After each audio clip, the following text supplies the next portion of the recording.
In three, two, one. Hello, and welcome to Know the Score. I'm your host, Don Delarente, and I'm joined once again by my co host, the Libra icon, Dwayne. What's going on, Dwayne? Not too much. It's good to be back. It's been a while. Yes, it has. Yes, it has. Thank you to everybody who listened to my reporting from Richmond Raceway this past weekend. I had a lot of fun. The races were pretty exciting.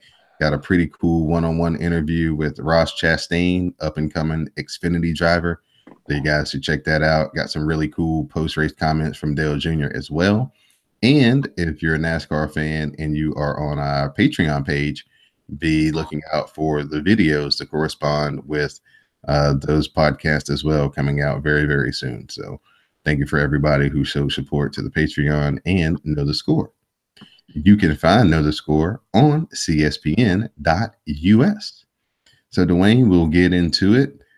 And our first topic this week is Tiger Woods, y'all.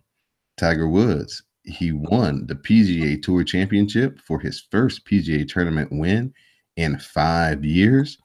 Uh, Regardless of what was going on the NFL Sunday, this was the biggest story in sports on Sunday and possibly this week.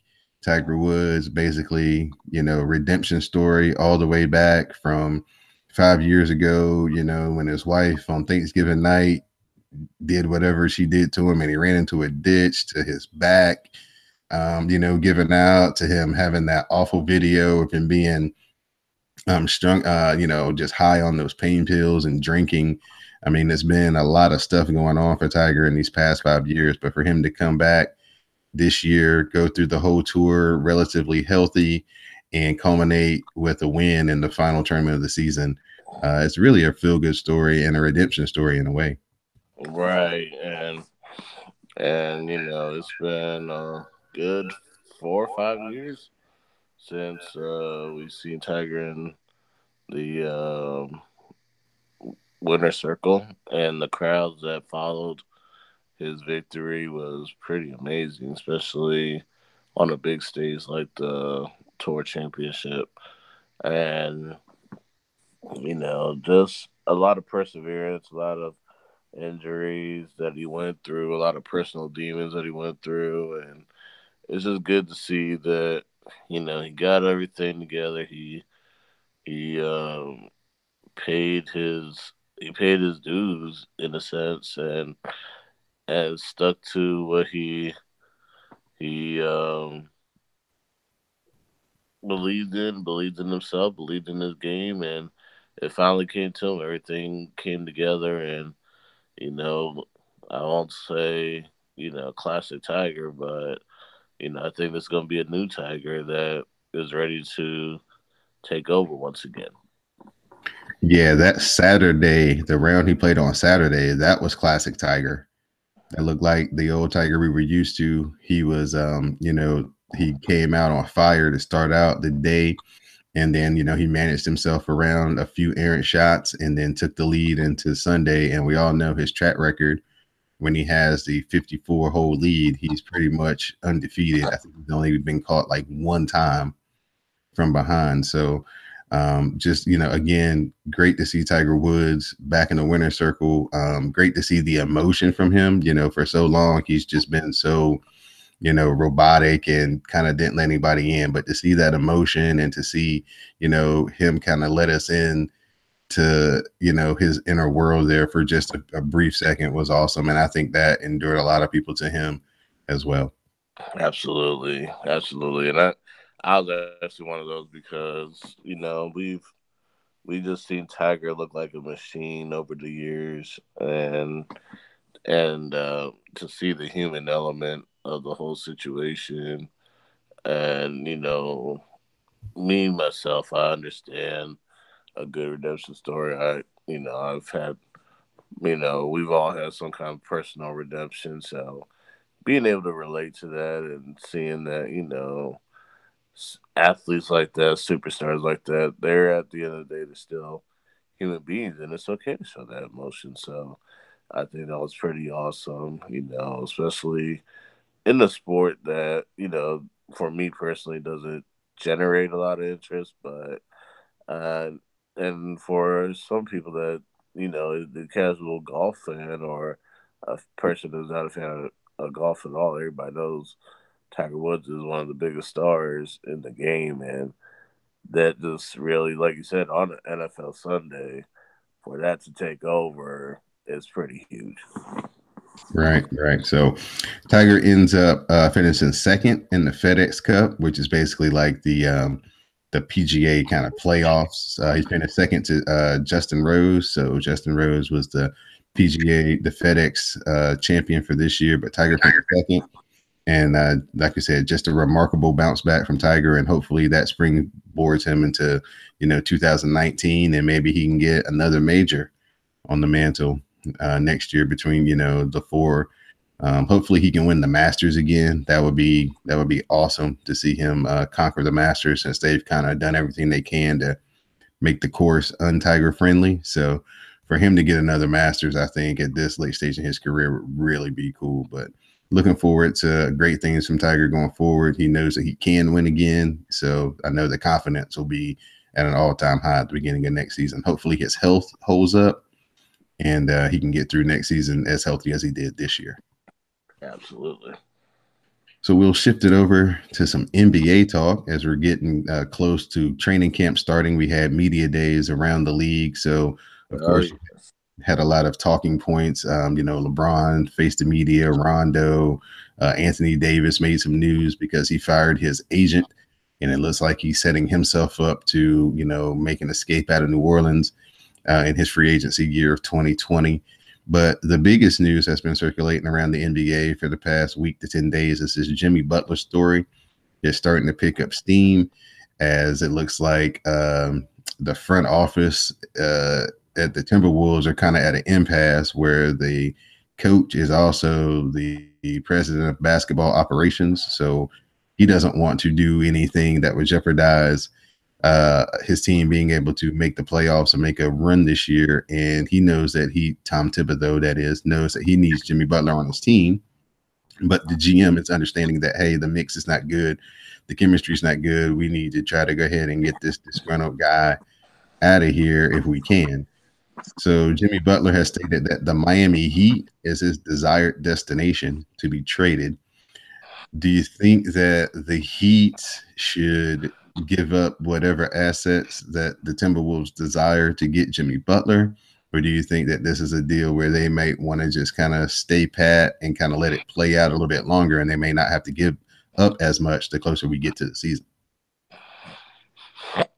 This is a tough one because Jimmy Butler, even said 5 years ago he would never play for the Miami Heat, and now all of a sudden he wants to go to Miami. So it's but if anybody knows how to make a deal in the NBA, it's the NBA mafia leader Pat Riley. I mean, just look at the slick back and everything. It just reminds you of a mob boss. So, um, my whole thing is with this situation.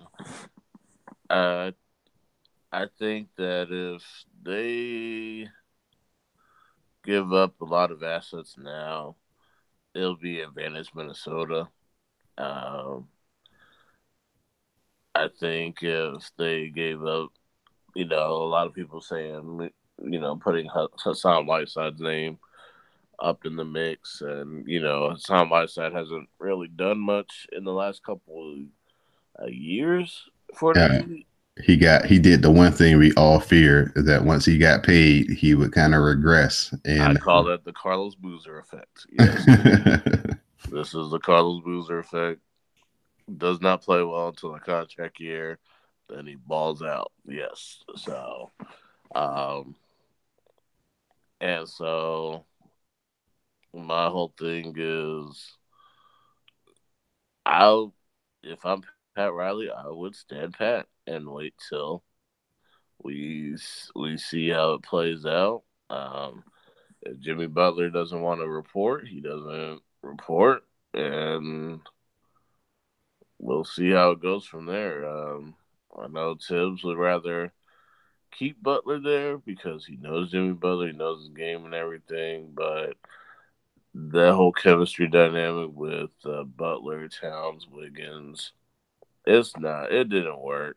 And you know, ended up with Andrew Wiggins almost getting a fade from Steven Jackson and his brother getting involved and The OG triple OG Jerry Stackhouse had to step in and kind of squash the situation because apparently the Wiggins father is from Kinston and he's good friends with Jerry Stackhouse. yeah. So Jerry Stackhouse got on the phone to Steven Jackson and basically was like, "Yo, man, they good peoples, kind of cut him some slack." And so Steven Jackson respects his elders, and so he kind of called the dogs off at the behest of Jerry Stackhouse. So glad that situation, kind of calmed itself down. It got kind of ugly there last week on Twitter. Right. Right. And um, don't want to ever go against a guy who has went into the stands and punched the fan. So yeah. Yeah, we have clear evidence of Steven Jackson's handiwork. We don't have any evidence of the Wiggins brothers' handiwork at all. Exactly. And Andrew Wiggins, anybody knows who knows that, Andrew Wiggins, KU fan, KU hoops, always going to be a fan of Wiggins, but there's some things you just don't want to do, and that's try Steven Jackson. In a kind of sister story to the Jimmy Butler saga, Karl Anthony Towns signed his extension with Minnesota. So even more of a slap in the face to Jimmy Butler is that, of course he's going to sign the extension, but, they've basically doubled down on the young guys. And that just, puts Jimmy Butler farther at odds because, unfortunately he didn't feel like Wiggins or Anthony Towns were taking in his tough love and his leadership as he would have liked. He said that, they just didn't care, that they didn't, he's 29 years old now. So he's getting to the point now where championships and playoff runs matter. They're like 22 and 20 respectively. So, they're still out here trying to be famous as basketball players. So, they're kind of on two different pars. And Jimmy Butler just couldn't get those guys up to his level, and it just frustrated him. So, what do you feel this extension will do for Karl Anthony Towns? Will it kind of light him up and get him into his zone? I mean, he had an excellent rookie year, but the past couple of years, he's kind of slid down. Kind of slid down, but you got to also admit there's it's like three key players there in Minnesota, and there's only one ball. So, when in those games where it seems like there's regression on both Towns and Wiggins' part, it's also you also had to figure you had another superstar there. So my whole thing on I think Towns is going to grow and mature into a bigger leader. He's going to get. I think he can get some. He can get one more guy to come up there. Like Andrew Wiggins, like I say, he's only 20 years old. I mean, these guys are young and and they like you said, they're just trying to get famous. And my whole thing with this situation is that they're already getting it from Tibbs with tough love because Tom Thibodeau likes to run his guys into the ground anyway. So, and Jimmy Butler probably trying to be an extension of Tibbs, but his presentation probably wasn't the best, I would say. And so if you're gonna get, it's one thing to get it from the coach, but to get it from your teammates, it's kind of easy for somebody that's younger than you to tune you out and just try to do their own thing. I mean, this team did get to the playoffs. They did get to the Yeah, they did do their thing in terms of um, hanging with the Rockets. They did, but the Rockets were just a big juggernaut this year, so or this last year. So my thing is with the Timberwolves, we'll just have to see how it plays out. See if they either can find that maturity level in some areas that Jimmy Butler isn't there and isn't there to provide that leadership. We'll see if it's a effective or not as effective. All right. This is Know the Score. I'm your host, Don Delarente. I'm joined by my co host, the Libra Icon. You can find Know the Score on iTunes, SoundCloud, Stitcher Radio, and Google Play. So, Dwayne will transition into the week that was in college football. We'll start off with a huge upset as Old Dominion goes into Blacksburg and stuns number 13, Virginia Tech, 49-35. ODU's backup quarterback comes in and goes crazy on Virginia Tech's defense. Yeah, they had a young man who got a breakaway on a 4th and 1, a 3rd and 1 rather, and instead of going down at the goal line, he took it to the house, and that's how we got the 14-point spread. But ODU gets all the credit, man, because they went up there and they were going toe to toe with Virginia Tech, and Virginia Tech did everything they could to stay close to them. Before I respond to that, breaking news: the Carolina Panthers signed Eric Reid. Oh, good for Eric Reid. Yes. Free agent safety, formerly of the San Francisco 49ers. Most notable for kneeling with Colin Kaepernick. I don't know if he was a part of the collusion He was. case with Kaepernick, but that's excellent. Yeah, he was part of that collusion case. Torrey Smith lobbied to the Panthers to sign him because the Norris Cersei went down with the second concussion. They put him on the IR. They had a 3-man rotation for the Cincinnati game, and Torrey Smith lobbied the Panthers to sign Eric Reid, and it looks like Ron Rivera and Marty Herneyfeld followed through on it. Well, that's great for him, man. So, hopefully he continues to do his, kneeling and bringing attention to, racial and social injustices here for the Carolina Panthers. Absolutely. Good pickup for them. They get a guy who's fairly fresh, who's basically taken a year off from getting hit and so I'm pretty sure his body is really healed and ready to go, and hopefully he can make a huge contribution. Except for when they play the Washington football team.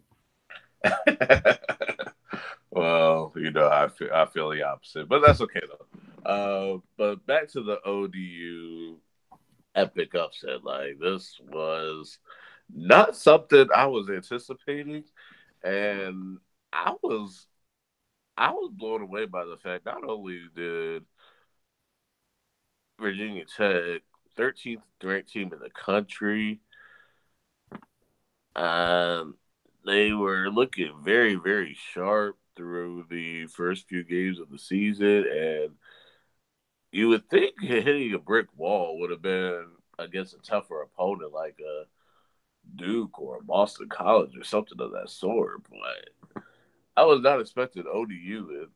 I think wasn't ODU like a 27.5 point underdog in this game? Yeah, it was huge.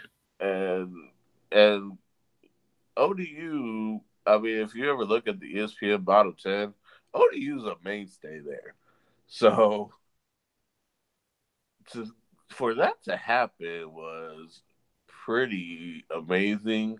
We always say, I will say I always have thought there's never as many major upsets in college football as there is in like college basketball or something of that sort. And you get the one epic one every year or two or so. The App State game over Michigan at the Big House, Howard beating UNLV, which was a pretty big upset a year ago. Um, and this one now. So, good, excellent job by Old Dominion. Especially for Conference USA, which hasn't had a lot of good success with football. I mean, they've had some pretty bad schools there: Rice, UTEP, Charlotte, UTSA. So, good job by the Monarchs in pulling this upset off, and this would be something that could jumpstart their program once again and get them back to where they were when they were in the FCS.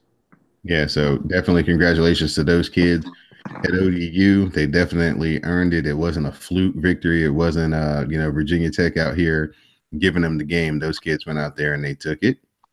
Next up, the Nebraska Cornhuskers fall to 0-3 after losing to Michigan 56-10. It was like 28-0 after the first quarter in this game. It's real ugly for Nebraska right now. They basically hit rock bottom. Rough start for Scott Frost, former Nebraska quarterback. He's coming back to try to, reclaim the glory of Nebraska football. But so far, off to a very rough start, 0-3. I think it's like the first time since like World War II or something that they've been 0-3 during the season. So I know Scott Frost had a tough first year at was it Central Florida? He was the coach of. Yeah. And then the next year, they went on and lost. I think they lost 2 games the next year, and then they went undefeated last year. So, do you see a similar turnaround with Nebraska? Is it just first year growing pains, or should Nebraska really be worried about Scott Frost and their coaching hire? I want to say it's growing pains, because of the fact that, UCF. I mean, UCF at the time, I think before they joined the American, they were in a pretty bad state when Scott Frost found them. They went through the growing pains. They took their licks, and I think it's going to be the same with Nebraska. You gotta sell yourself to guys that are already there. Remember, these guys came, who he inherited, aren't his recruits. They aren't his guys. So, um, it's gonna be, you gotta have the team that buys in. I don't think they're really buying in. I mean, look at the fact they lost to Troy. So that's one kind of sign there. Then getting blasted by Michigan, losing to Colorado, and a long time in the meeting between longtime rivals, haven't played since both left the Big 12 10 years ago, and they lost that game as well. So my take is on this. We just got to see how it plays out for the rest of the season. The players start to get fully acclimated, even though they should be already fully acclimated with the system. But it's not looking good right now in Lincoln, and with the fact they haven't had a 0-3 start to a season in 50 plus years, is where you do hit the panic button. They probably have hit the panic button to the point it's broken, and because that's what happens when you're spoiled with success. So they may be calling for his head right now, but take the licks right now. It it may get better. It's going to be a little bit tougher to see if they do get better in a more competitive conference, and just have to go from there and see what Scott Frost does with guys that he will bring in. A guy who had a tough first week, but they've knocked off 2 straight ranked opponents, and that's Tom Herman in Texas as they defeated TCU 31-16. The week before, they knocked off USC at home. So it looks like Tom Herman has started getting Texas rolling. It looks like they found some consistency on defense the past 2 weeks as they, have limited. I think USC got 17 points and now TCU got 16. So do you feel that Tom Herman has finally got this thing on track here at Texas after 2 straight wins against ranked opponents? Absolutely. I think that with with the whole. I mean, you had the panic button going on in Austin after the Maryland loss, but now this team is going on a nice little run now. So I think that with all that's gone on in Austin, and the defensive adjustments that Texas has made in the last couple of weeks, they're making pretty good strides now. So I think the ship is starting to become right. I think the callings for Herman's Head is starting to quiet down, as well as the hot seat's getting a little cooler now. So he could, not worry about trying to lose his job and continue to focus on, improving Texas and getting them back to Big 12 prominence. We'll stay in the Big 12 as Texas Tech upset number 15 Oklahoma State 41-17. So Cliff Kingsbury and his air raid offense does it again against Texas Tech, and that actually got Texas Tech ranked this week as they are number 25.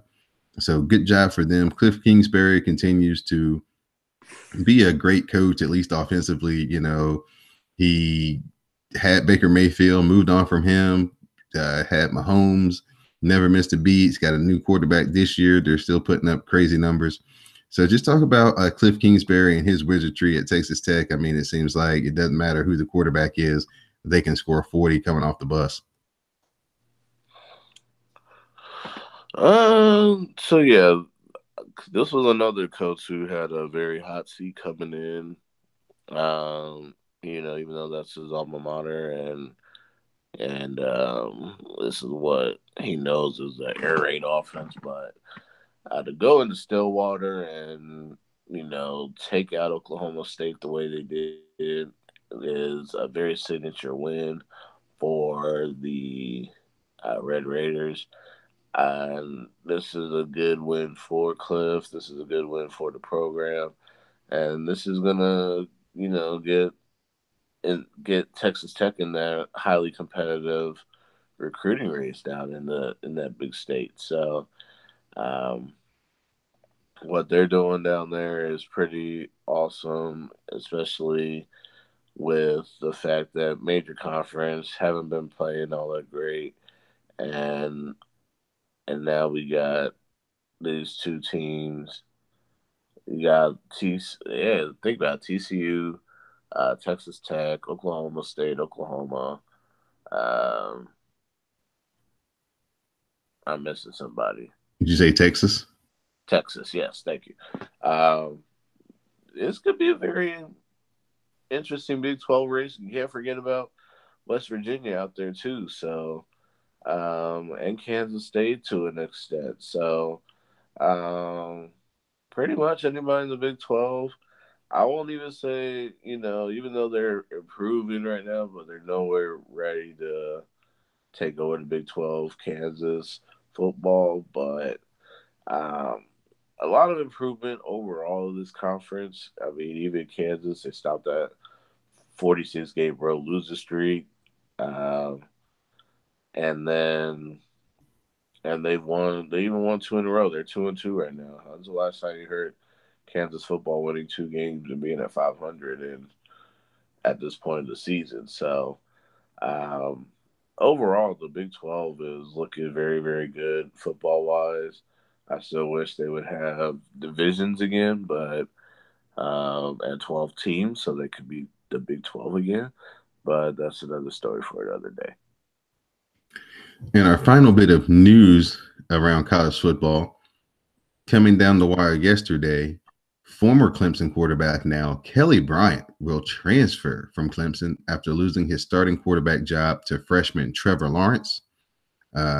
Kelly Bryant started 18 games as in his career at Clemson. He was 16-2, but I think a lot of people have been talking for a year, especially over the summer, during the training camp that it was just a matter of time before Trevor Lawrence kind of got this job away from him, and that Kelly Bryant would have to really put up some points, and the offense would have to just, be ridiculous to kind of keep Trevor Lawrence on the sideline.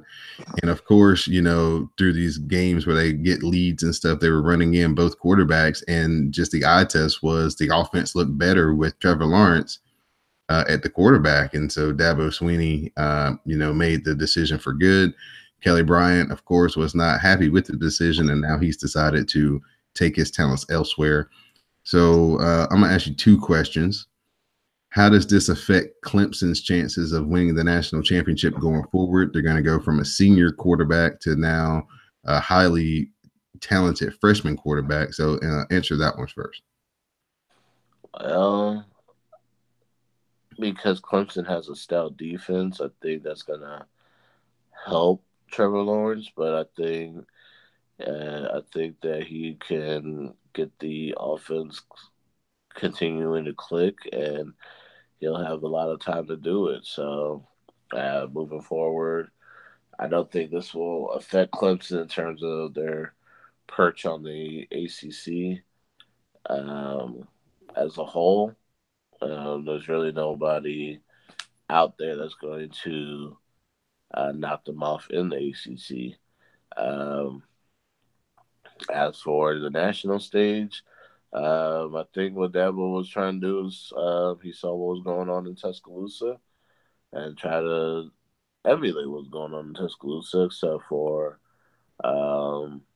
the senior quarterback or the upperclassmen quarterback isn't buying in like another Alabama quarterback has been. So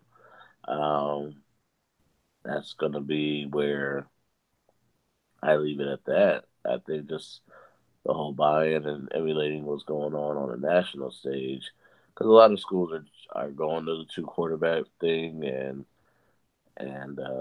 it's working for some. It's clearly in this case it did not work.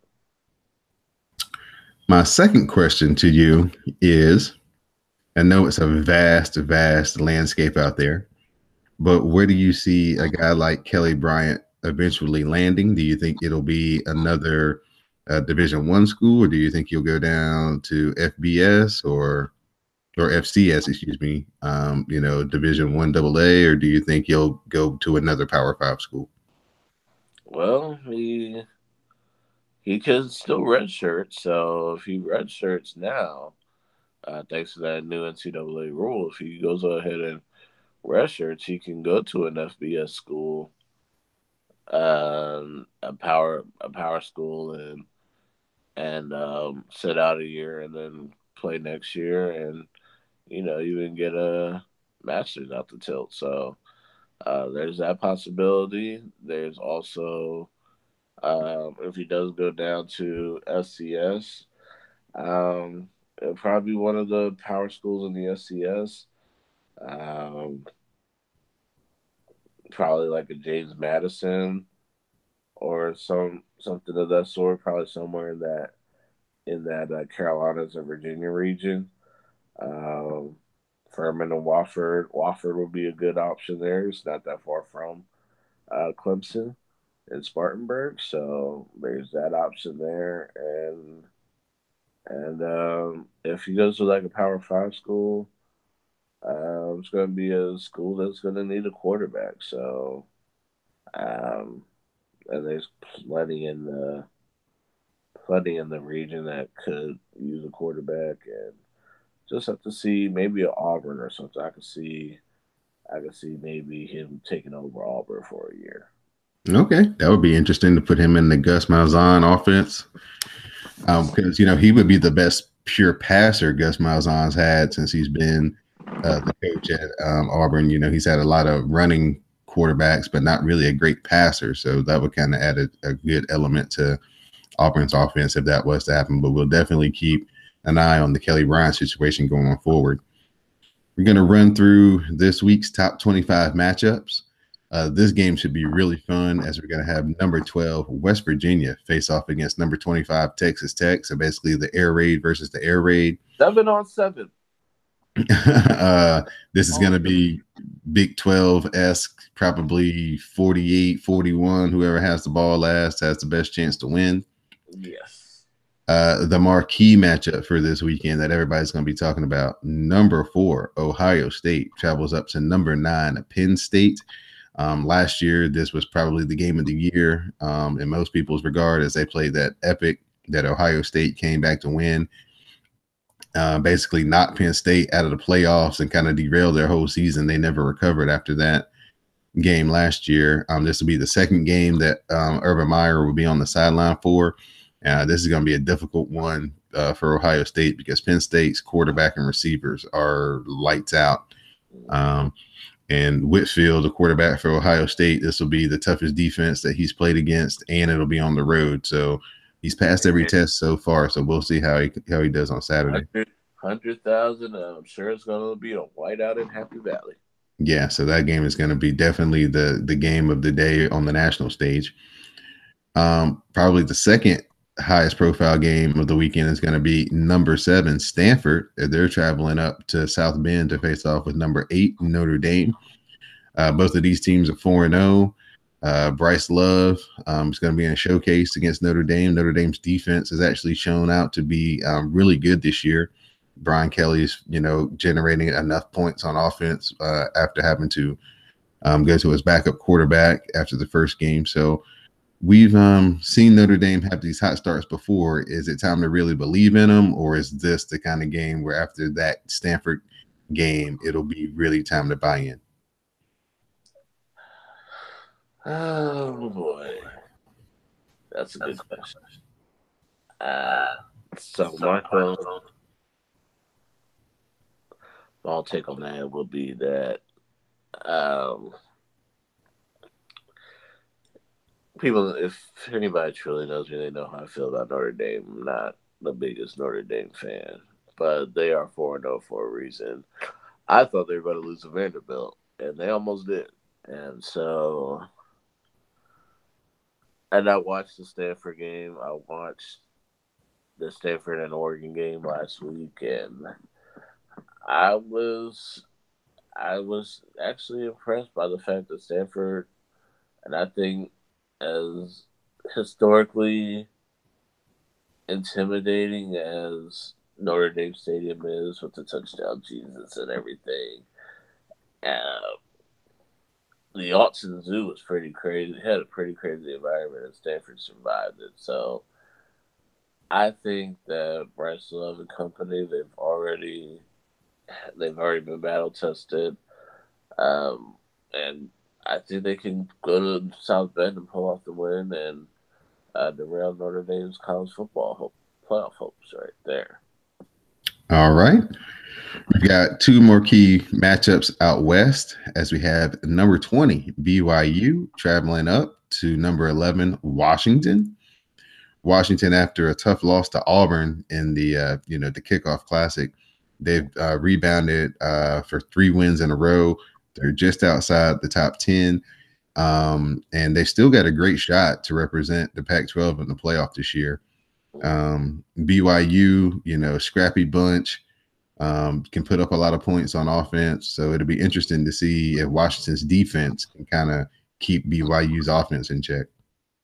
Right, and so I'm gonna go ahead. You said Washington, right?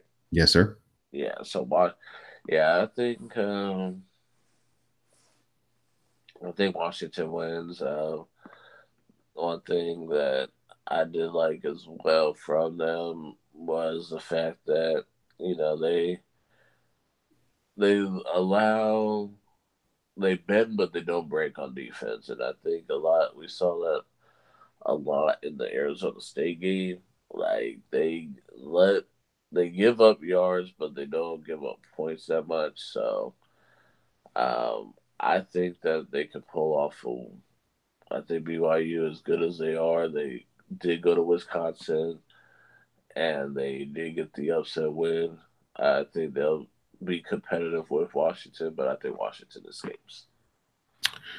And our final matchup out west between top 25 teams, we have number 19, Oregon, traveling up to number 24, Cal. So it should be another one of these Pac-12 offensive shootout games. Oregon came real close last week, and their game just came up short, ran out of time there. They kind of blew that game though.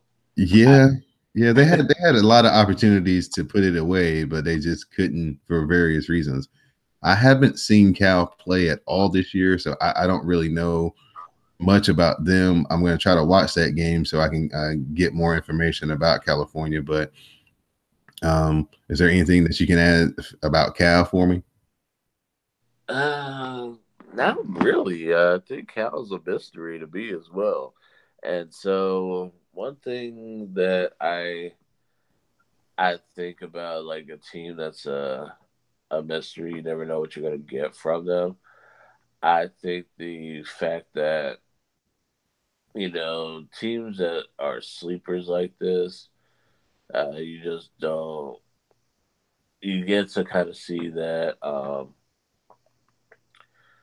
what they can do. So looking at Cal. I mean, they got a quarterback that's uh, 45-66, 449 yards, 6 touchdowns, and 2 picks. Cal's 3-0.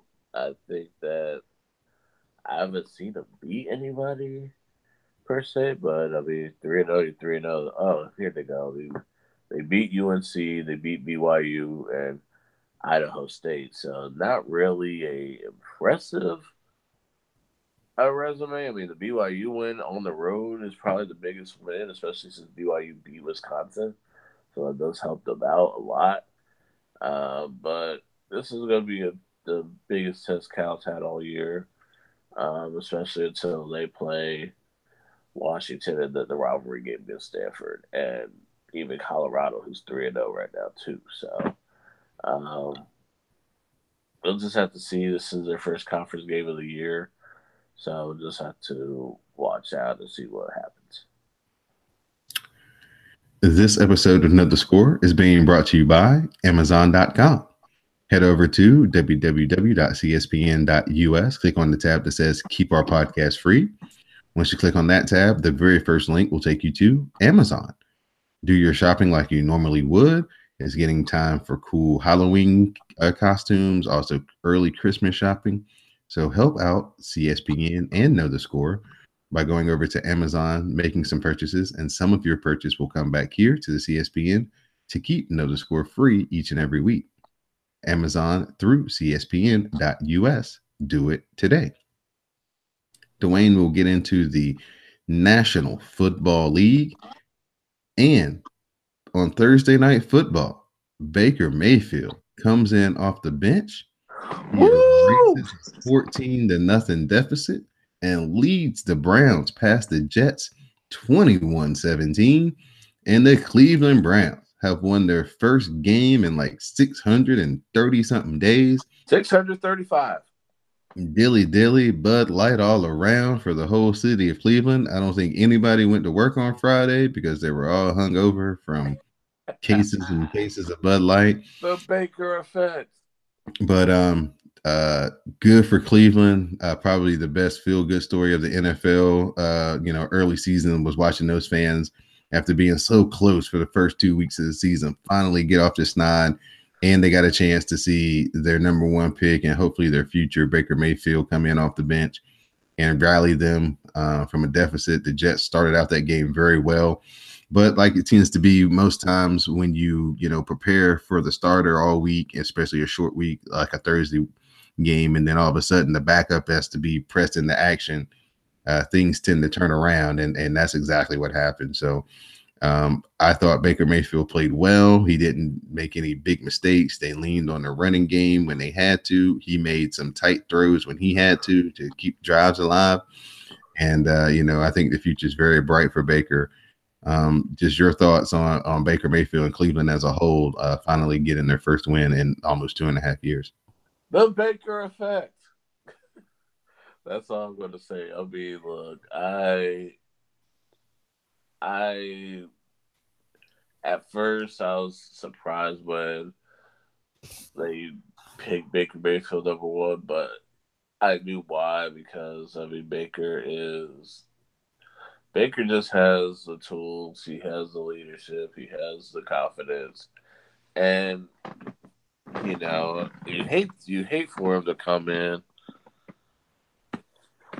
Um, he basically came in. I mean, you hate to come in under the circumstances. I mean, Tyrod Taylor was, um, You got a concussion in that game, right? yeah, he was, yeah, he had a concussion in that game, and so you hate to see that happen to Tyrod Taylor. At the same time, Tyrod Taylor was also like 4 14 for like 18 yards. Uh, so yeah, it was just a bad situation to come into, but he gave the he gave that team like a newfound shot of energy, like that hasn't been seen in Cleveland from a quarterback in years. I don't know, probably it's been a while. I ain't gonna exaggerate, say like during the Bernie Kosar days or anything, but um, it Um, was. didn't they have that run with Brady Quinn when they went to the playoffs? Or I was think it it was Derek Derek Anderson. Anderson? Yeah, so probably since Derek Anderson took them to Yeah, the playoffs. yeah. So I was more impressed. I mean, 17 to 23, 201 yards. Um, and then of course you had the 2 point conversion where he caught the pass from Jarvis Landry there as well. Um, and for the city of Cleveland as a whole, I mean, 19 games, 635 days.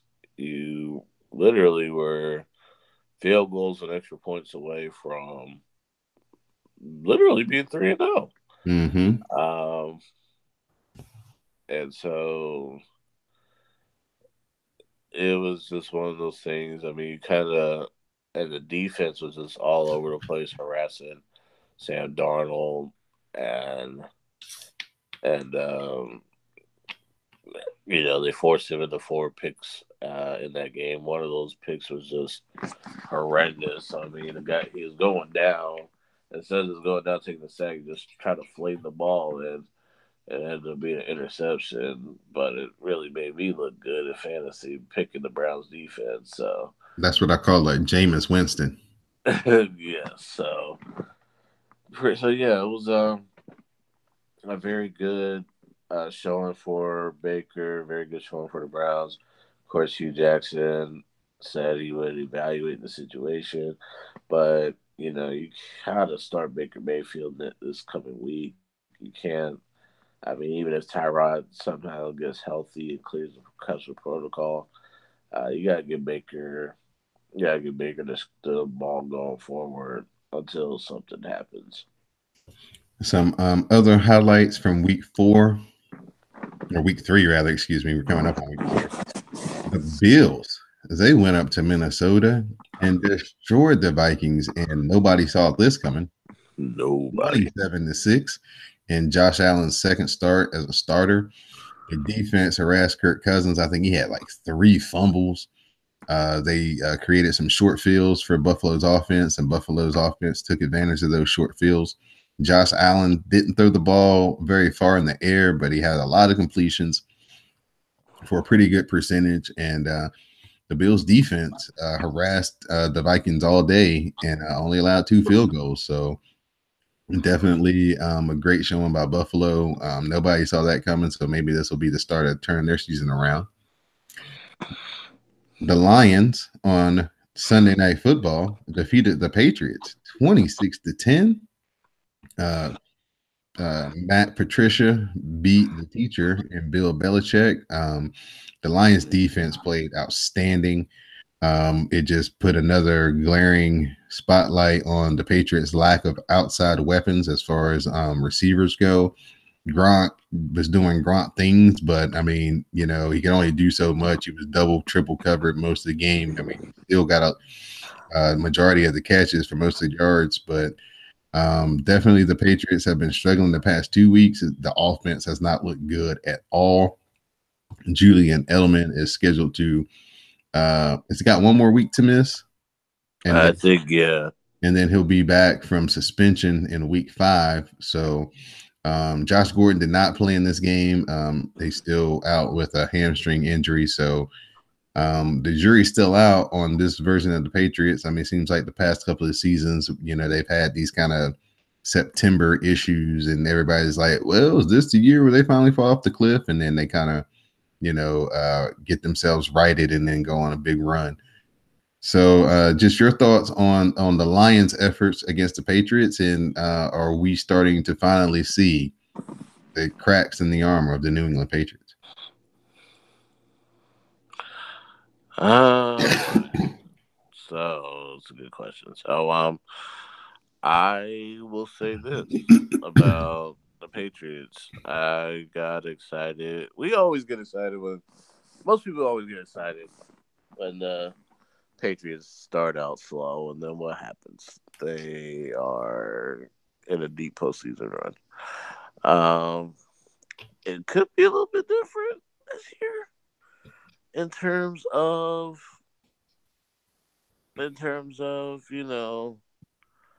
teams recovering. I mean, the only team right now that's ahead of them is the Miami Dolphins, who are 3-0 right now, and they play the Dolphins this weekend in Foxborough. Being at home may be what this team needs, but I don't. If we have this conversation in, say, October or something, then we could probably say there's some cracks in the armor. But it's always in the first quarter of the season.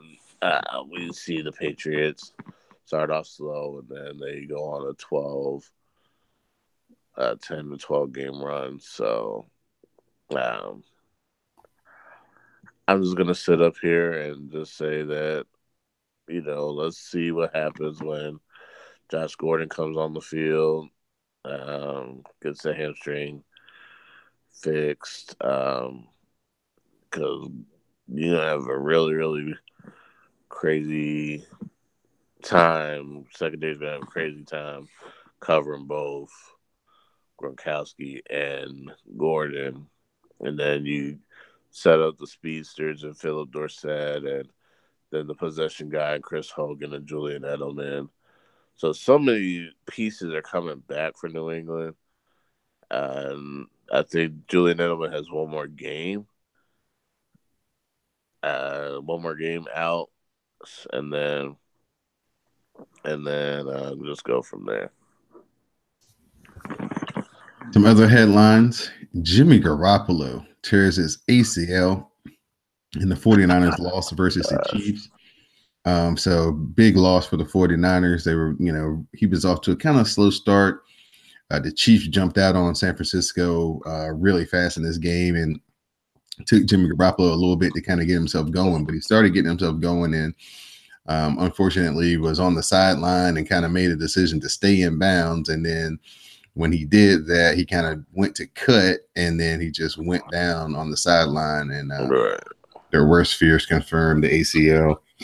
So CJ Beathard, who got some good playing time last year, actually played really well against the Washington football team, almost led them to a victory against Washington last year. He will be taking over the duties full time going forward. So just unfortunately for Jimmy Garoppolo, hopefully he can come back next year, be 100%, and, just continue his ascent towards being, finding himself as, one of the better quarterbacks in the league.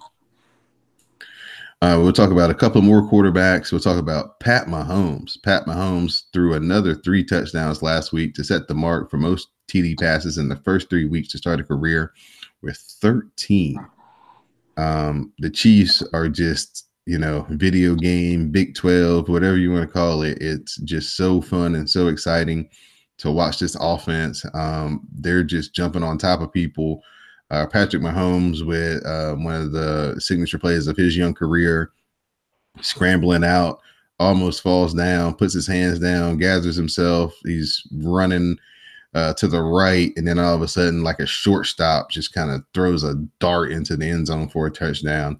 This kid is just amazing. He doesn't have, I think he's got like one interception I um, think so. so far. So I mean, he's just definitely been worth the moving on from Alex Smith. He's basically made Andy Reid look like a genius. And so we'll continue to see great things from him, and wonder if he can do it again this week. And the last quarterback we'll talk about is Carson Wentz. He returned as a starter for the Eagles, and he led the Eagles to a 2016 win over his former offensive coordinator, Frank Wright, and the Indianapolis Colts. The Colts may be a little bit better than people were giving them credit for to start the season. They were right here with the chance to actually win this game late. The Eagles defense stepped up there at the end of the game to snuff out the Colts' chance. But Carson Wentz back on the field for the Eagles, drove him right down to the field, hit the tight end, opening touchdown, pulled another one of those Carson Wentz thinks he's going to get sacked, and somehow he comes out on the other side type plays. So just kind of through highlights, I don't know if you got a chance to see the whole game, but just kind of what was your assessment of Carson Wentz and his first action since December last year? I thought he looked pretty decent. He had some rust at first, like we had anticipated, but it was a pretty good matchup between Wentz and Luck. And I like the fact that he got the ball down the field and got the W, and in turn the Eagles defense came through when Andy Luck got the Colts down the field, and the Eagles defense came through once again, much like they did in the Super Bowl. So, good job by Carson Wentz. Welcome back. Glad to see him back.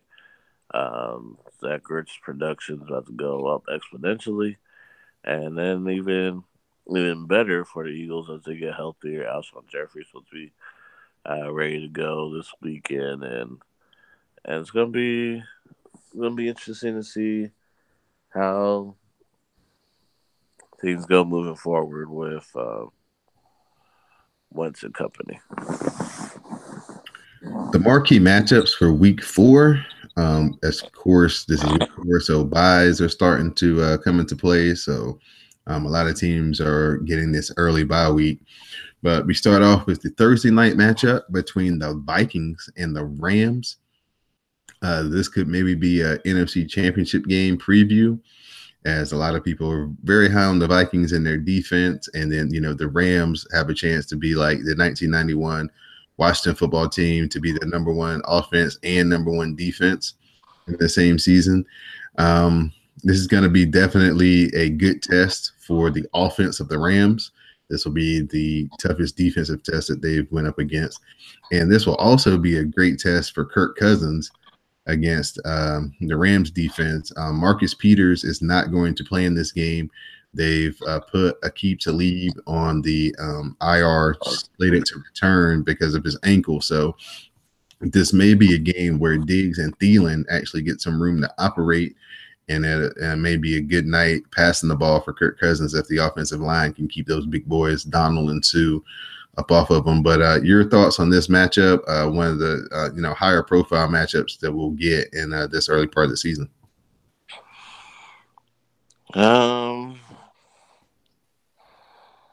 Yeah, so after that debacle in Minnesota against the Bills, I don't know.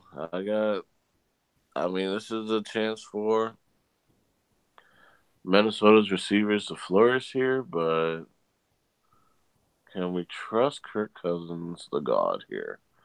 We know. I don't know if we can trust Kirk Cousins here. I don't know what happened in that game against the Bills. It was just a bad game all around. But even though the Rams defense is missing some pieces in the secondary. They still got Aaron Donald and the Goblins and Ndamukong Suh as well. Almost butchered his name, but um, and we still got that front seven. So I can tell you exactly what happened to Kirk Cousins in that game. Kirk Cousins is a very good quarterback against the blitz. If you blitz him, he's really good at seeing it coming and going to the right place. What really gives Kirk Cousins a hard time is pressure from your front four or your down linemen. And that's what the Bills were doing. Their linemen were just manhandling the interior of the Vikings defense. And that quick pressure definitely rattles Kirk Cousins, and he has a chance. He also is very prone to fumbling when he gets sacked in the pocket. So that'll be, I would say, a key to kind of watch out for, to see how much pass rush just the front three of the Rams can get. If they can harass them with just their down linemen, it can be definitely a repeat of the game against Buffalo for the Vikings. But if they start to have to send people from the secondary or linebackers to try to get more pressure on Kirk Cousins could have a very good game because, like I said, he's one of the better quarterbacks against the blitz. Yeah, exactly. Yeah. You almost have a better chance against him to just kind of sit back in his own defense, hope that your defensive line can put pressure on him, and he not be able to go 75, 80 yards per drive and, overthrow, make a bad throw, something like that, other than just trying to pressure him with your blitz packages. Right. You alluded to this matchup earlier as the 3-0 Miami Dolphins travel up to Foxborough to take on the Patriots. If they can get this game over the Patriots, that means that they would have a 3-game lead in the loss column over the Patriots, and that basically would put a stranglehold on the division for the Dolphins. This is definitely one of those show me games for Tannehill and Gase as, quarterback coach combination. Do you think that the Dolphins will be up to the task on the road in Foxborough? I think there will be. It's a division game, so you don't know what's going to happen. Anything happens in a rivalry game like this, and I think that I think the Patriots are really taking the Dolphins as a serious threat. I think the Dolphins are always looking at the Patriots as, hey, this is a team that we have to knock off the perch, and so what will happen? I think if Ryan Tannehill continues to launch the ball down the field to different receivers, he's got two speedsters in. Actually, he's got a lot of speed. Devontae Parker, Kenny Stills, Albert Wilson, Jakeem Grant. You got Kenyon Drake in the backfield, Frank Gore in the backfield as well. It's really in the defense led by Cameron Wake, Xavier Howard, Kiko Alonso as well. This Dolphins defense can do some damage, and if they can make sure that Gronk is neutralized and pretty much do like the Lions did, for the most part of the game, just for the, because we don't know if Josh Gordon's going to be available. Probably not. We don't. Edelman's still suspended, so you still have to rely on Dorsett and Hogan, which isn't really all that reliable. Maybe James White, too, out the backfield. Rex Burkhead's on the IR now, so he's out. So the thing is with this one, I would say that if Miami if they emulate what Matt Patricia did in neutralizing Gronk and taking away Tom Brady's prime target, Tom Brady will get rattled, and this will help the Dolphins win. Sony Michel got to see his first action of the season in last week's game and showed some flashes actually running the ball more than receiving. So that'll be interesting to me to see if maybe he gets more involved in the passing game this week to kind of add another dimension to that Patriots passing game. One more capable person who can, catch the ball and do something with it after the catch. So that'll be a matchup that I'm looking into. It's just kind of if Sony Michel has a good day receiving the ball, that could maybe help jumpstart this Patriots offense and get it into gear that we're accustomed to. And the final marquee matchup of Week 4 will take place out in the AFC West, as the Chiefs at 3-0 will take on the Broncos, who are 2-1. Again, Pat Mahomes, he's basically made every defense so far he's gone up against look like a Big 12 defense, but this will definitely be the most ferocious pass rush he's faced in his short NFL career. Von Miller and those guys, Derek Wolfe, will be definitely trying to harass him and force him into some mistakes just by being around him and hitting him a lot. So how do you think this game is going to play out? Do you think the Chiefs are going to do what they've done to everybody else, kind of get them down by 2 touchdowns and then make them abandon their running game? And then, their defense isn't that good, but when you're playing from 2 and 3 touchdowns ahead, you can make up for a lot of deficiencies. Yeah, so I really want to see how Pat Mahomes is going to do with Von Miller on one side, Shane Ray on the other side, and front seven that's a lot better than what he's already faced. We'll see if he's got that quick release. We'll see if and this game's in Denver, so is it in Denver or Kansas City? It's in Denver. Okay, so yeah, we'll see how he also does with the thin air there as well. I mean, we know ain't no air up in Denver, so we'll see how they do with that factor too. If he'll be sucking on oxygen quite a bit, so I think this is going to be a close game because it is a rivalry game. I don't think, as great as Mahomes has been, I don't think this is going to be his game. I may be wrong. He's done everything right so far, and it's kind of been cautious optimism because it's great to see. It's a good story to see him flourishing like this, but everybody else is starting to ask, well, is he gonna hit this wall? Is he gonna do this or that? So yeah, we'll just have to wait and see how it plays out Monday night. I'm gonna be looking for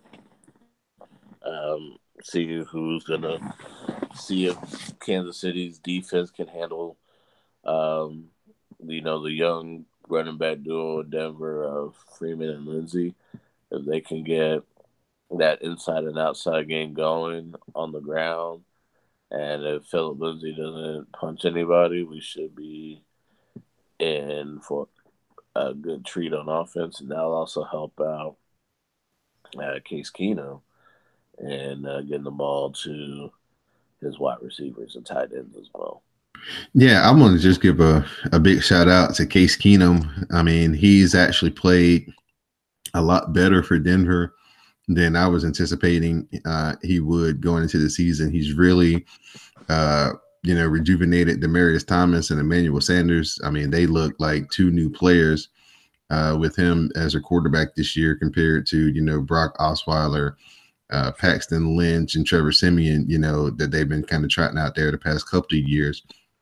And their production has gone down. But Case Keenum has definitely added the deep ball back into Denver's passing game, and they've looked very impressive on offense here the first 3 weeks of the season. So I expect this to be a shootout, and this may be one of those like college Big 12 type games where last team with the ball will win. So I'm looking forward to this. Hopefully this will be the AFC game of the week, and it'll be the big CBS game with Tony Romo, and everybody can get a chance to see Mahomes. This is the Monday night game.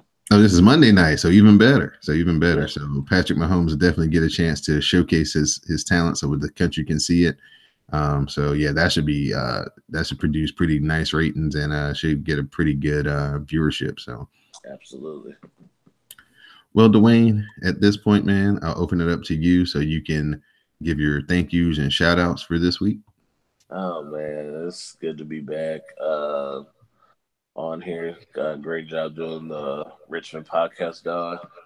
Um, Shout out to Jesse, Nevi, all of our listeners, mom and dad. My final thought really has to be with the team that I hold dear, the Panthers. First off, signing Eric Reed to help out in the secondary. The collusion case is still going to go on with, even though he signed with the Panthers, that collusion case is still going to continue on his end. And so that was a big signing for Carolina. Also, shout out to Cam Newton as well. He matched Julius Pepper's $100,000 donation for Hurricane Florence Relief Fund in Eastern North Carolina. So that's a really big deal as well. Um, I also got to say in the NBA Media Days, shout out to Kemba Walker. He also has reiterated his desire to stay in Charlotte. Michael Jordan making a $2 million donation to um, Hurricane Florence Relief Fund as well. Uh, Keep fighting in Eastern, North, and South Carolina. I'm glad that the people that I hold near and dear are safe, and everybody's all right. And those that are in despair, I definitely hope to help out in the next coming days and stay strong, Carolina strong. All right. I'd like to give a shout out to Nabias and Jesse as well. Give a shout out to everybody here involved with the CSPN that makes the network so great. Thank you for your time and your efforts. I'd like to thank everybody who I came in contact with in Richmond this past weekend: Ross, Whitney, Matt Humphrey, everybody in the NASCAR Media Center there who were so helpful with everything last week. It's just a great experience. I couldn't thank them enough. My final thought will be about the Washington football team. The Jekyll and Hyde nature of the team continues to prevail under Jay Gruden. Looked great against the Cardinals, looked awful against the Colts, and then had a great first half against the Packers this past weekend. Had a little help from the Green Bay receivers, mainly Randall Cobb not being able to hold on to the ball. But very impressive first half by the Washington football team. They're headed towards the bye week, and then they get to face New Orleans coming off the bye. So hopefully, the momentum of the win at home against Green Bay will continue, and they won't revert back to the team that kind of showed up against the Colts. They can continue to build forward on a win. The biggest thing in the Jay Gruden tenure is they can't handle success very well. So when they're downtrodden, lost a couple of games, and have their back against the wall, they play very good. But once they, play well, they have a really hard time following it up with 2 and 3 and 4 performances back to back to back. So that's the next step for this football team under Jay Gruden. And in 2 weeks, we'll get a chance to see if they can, solidify themselves as one of the better teams in the NFL by going down to face Drew Brees in New Orleans. So on that note, for my co-host, the Libra Icon, I'm Don Delarente, and now you know the score. Thank you, kind sir, for your time today. No problem. Glad that we could get this in before the weekend comes back around.